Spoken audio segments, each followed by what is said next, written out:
In his wry poem The Conundrum of the Workshops, 1890, Rudyard Kipling describes Adam's first sketch scratched in the dirt of Eden with a stick. It was joy to his mighty heart. Till the devil whispered behind the leaves, "It's pretty, but is it art?" And so we may ask, folklore may be inclusive, but is it philosophy? To answer that question, one would need at least a loose definition of philosophy. This is daunting to provide, but, if pressed, I'd turn to Aristotle, whose metaphysics offers a hint. It is owing to their wonder that men both now begin, and at first began, to philosophize. In my view, philosophy is a mode of wondrous engagement, a practice that can be exercised in academic papers, in theological texts, in stories, in prayer, in dinner table conversations, in silent reflection, and in action. It is this sense of wonder that draws us to penetrate beyond face value appearances and look at reality anew. Given this lens, it is unsurprising that one solution to philosophy's crisis might be found in a childhood pastime. In childhood, we literally see the world with new eyes. Here, wonder is most keenly felt.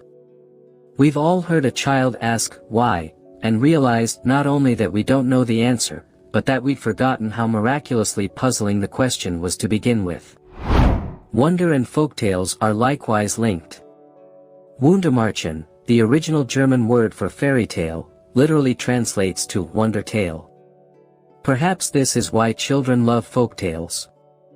In most cultures, folktales predate broad social distinctions between adult and children's entertainment. But as other flashier diversions have largely overtaken the adult sphere, folktales have maintained their spell over children. They speak the child's language. They puzzle and surprise and haunt. They make us ask, why? And they invite us to imagine new ways to respond. Aristotle's wonder-based view of philosophy hasn't been accepted by all. The late Harry Frankfurt rejected this analysis of what makes a question philosophical, countering in The Reasons of Love, 2004. It is hardly appropriate to characterize these things merely as puzzling. They are startling. They are marvels. The response they inspired must have been deeper, and more unsettling, than simply, as Aristotle puts it, wondering that the matter is so.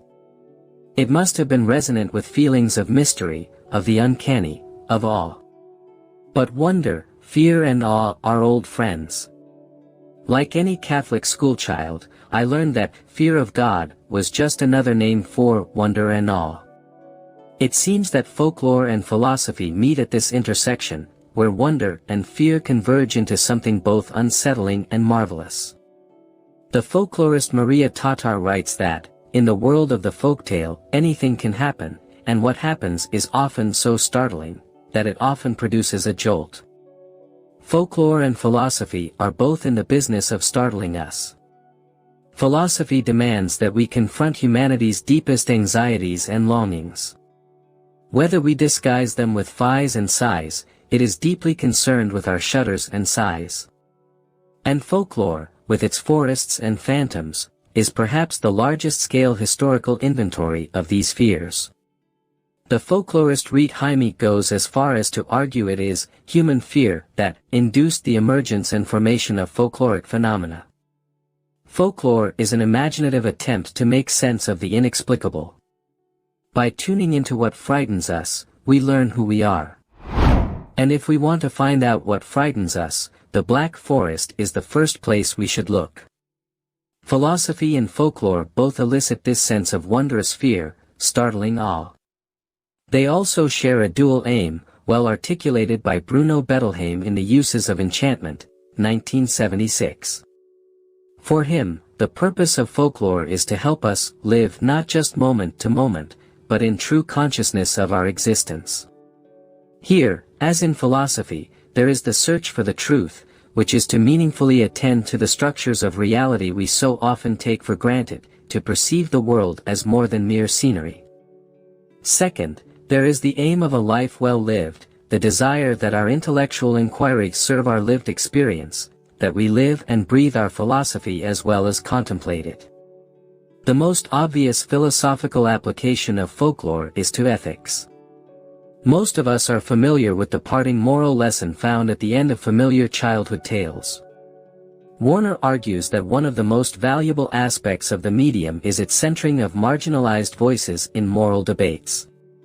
She writes that alternative ways of sifting right and wrong require different guides, ones perhaps discredited or neglected. If indeed philosophy is in crisis in part because of a narrowly circumscribed demographic of guides, folklore is a rich place to look for new ones. Bettelheim also suggests that folktales are normatively laden at their most fundamental level. Tolkien, addressing himself to the question of, "Is it true?" remarks that, "It is not one to be rashly or idly answered." He adds that of much more real concern to the child is the question, was he good? Was he wicked? That is, the child is more concerned to get the right side and the wrong side clear. Before a child can come to grips with reality, he must have some frame of reference to evaluate it. When he asks whether a story is true, he wants to know whether the story contributes something of importance to his understanding, and whether it has something significant to tell him in regard to his greatest concerns. Combing through folklore, it is easy to find stories that map well onto our contemporary concerns, many even mirror the structure of core ethical thought experiments. For instance, in the traditional Russian tale Ilya Muromets and the Dragon, the hero must choose between aiding a king in a distant land whose kingdom is plagued by dragons, and returning to serve his home nation, which is in less dire need. In this tale, themes of partiality, community and nationalism arise. Does great need override one's partiality toward one's own family, nation, community? Parallels can be seen in many well-known thought experiments in contemporary ethics. Whether one is jumping off a pier to save a drowning woman, steering a trolley, or ruining their new shoes in a pond to save a child, philosophers have long been concerned with whether and how our obligations to the familiar and the strange diverge. When mutually exclusive, should one save the life of one's friend or of a stranger? Another potent example arises in the Haitian folktale Papa God and General Death. There is a wide ethical literature on the nature and value of death. Fred Feldman's Confrontations with the Reaper, 1992, provides a useful introduction to the many facets of the debate. Is death a great evil? Is it a form of injustice? This tale offers an argument in defense of death. Papa God claims that people love him better than death because he gives them life, while death only takes it away. To prove this is so, Papa God asks a local man for water. The man, upon hearing that he is God, refuses him a drink. When questioned, the man explains that he prefers death over God. Because death has no favorites. Rich, poor, young, old, they are all the same to him. Death takes from all the houses. But you give all the water to some people and leave me here with 10 miles to go on my donkey for just one drop. In many cultures, folklore has even greater ethical import. For instance, the scholars Oyewole Coker and Nadezhda Coker argue that in Yoruba culture folklore plays a large role in generating the laws governing intra- and interpersonal relationships, communal cohesion, ethical regime and the justice system. They term this relationship folklaw, explaining that folklore functions as a law-like ethical system that underlies social practices. They also emphasize that folklore is a pathway for existential philosophy among the Yoruba, as ethical quandaries are primarily explored through story. The Yoruba have long taken folklore seriously as a source of ethical reasoning.